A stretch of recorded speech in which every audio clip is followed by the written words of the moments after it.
আগে যে শুনলাম, লাস্ট যে বক্তব্য শুনলাম, যার রেফারেল সিস্টেম যেটা বললো, এটা কি ওই যে ইউকে তে যে জিপি সিস্টেম আছে ওই টাইপের তো কিছু? এটা তো ভাই আপনাদেরকে করতে হবে। আর এই জিনিসটা আপনাদেরকে যদি আপনারা একমাত্র, আমি আমার কাছে যেটা ধারণা বুঝি, যেটা আমি, আপনারা যদি, আমরা গভর্নমেন্ট থেকে পলিটিশিয়ানরা আমরা রেডি আছি, কিন্তু এটা তো আপনাদেরকে এগ্রি করতে হবে করার জন্য। আপনাদেরকে এগ্রি করতে হবে, বিশেষ করে বড় ডাক্তার যারা আছেন আপনাদেরকে এগ্রি করতে হবে যে হ্যাঁ আমরা রেফারেল সিস্টেমে যাব। আমি বলতে চাচ্ছিলাম না কথাটা, বাট এখন না বলেও থাকতে পারলাম না এটা এই সিস্টেমটা। এবং স্বাভাবিকভাবে ভোটের জন্য আমি যদি গ্রামে যেতে পারি, তাহলে চিকিৎসা দেওয়ার জন্য পবিত্র দায়িত্ব হিসেবে আপনি কেন উপজেলা বা ইউনিয়ন পর্যায়ে যাবেন না, তাই না? এই রোগীদেরকে আরেকটি বড় ঝক্কি পেরিয়ে আমার কাছে আসতে হয়। সকালে তারা একটি টিকিট কাটার জন্য লাইন ধরেন 7টা থেকে 8টা থেকে ডাক্তার দেখেন। টিকিটটি কাটার পর আবার ডাক্তারের রুমের সামনে থাকে, আবার লাইন ধরতে হয়। বারে বারে লাইন ধরার পর রোগীকে ডাক্তারের সম্মুখীন হতে হয়।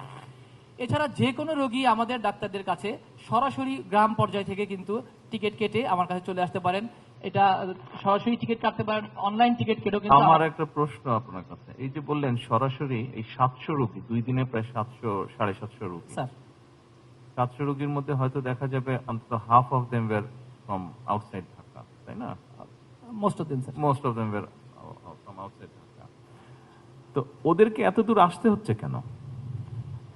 স্যার পরবর্তী গ্রাম থেকে আসতে হচ্ছে কেন? কারণ ও গ্রাম থেকে তো ইউনিয়নে যাবে, ইউনিয়ন থেকে উপজেলা বা থানায় যাবে, থানা থেকে জেলায় যাবে, জেলা থেকে গাড়িতে স্যার করে আপনার কাছে এটা আসবে। আমার বক্তব্যের পয়েন্টে এটা স্যার, যে one patient can come to the tertiary level hospital with 10 taka ticket directly. There is no definite referral system in our country sir. কেন নেই? রেফারেল সিস্টেম তো আপনারাই গড়ে তুলবেন।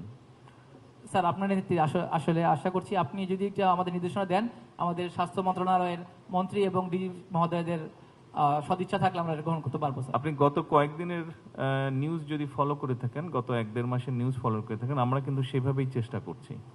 আমরা যেরকম উপজেলা হাসপাতাল যেটা আছে 50 বেডের আছে, এই হাসপাতালটাকে আমরা 100-তে নেওয়ার চেষ্টা করছি। আমরা যেটা প্ল্যান করছি আগামী 5 বছরের মধ্যে সকল উপজেলার 50 বেডের হাসপাতাল বা 30 বেডের হাসপাতালকে আমরা 100-তে করব, এবং ওখানে ল্যাব ফ্যাসিলিটি সহ অন্যান্য ফ্যাসিলিটি গড়ে তুলতে যাচ্ছি, যাতে এই যে আপনার কাছে 700 রোগী 2 দিনে আসলো, এই 700 আসার পরিমাণটা যাতে কমে যায়।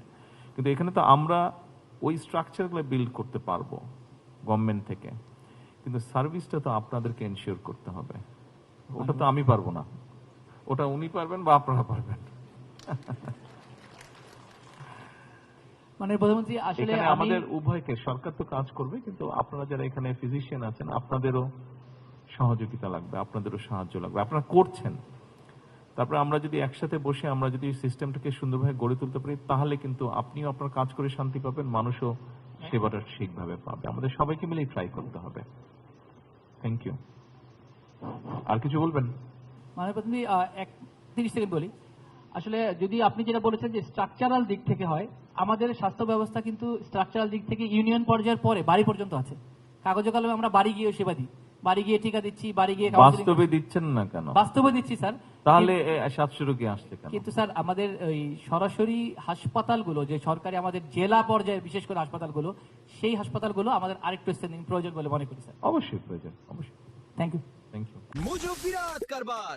মোজো 1 লিটার ও 2 লিটার কিনে তুমিও জিতে নিতে পারো ফ্যামিলি কার, স্পোর্টস বাইক, টিভি, আইফোন ছাড়াও থাকছে লক্ষ লক্ষ নিশ্চিত গিফট।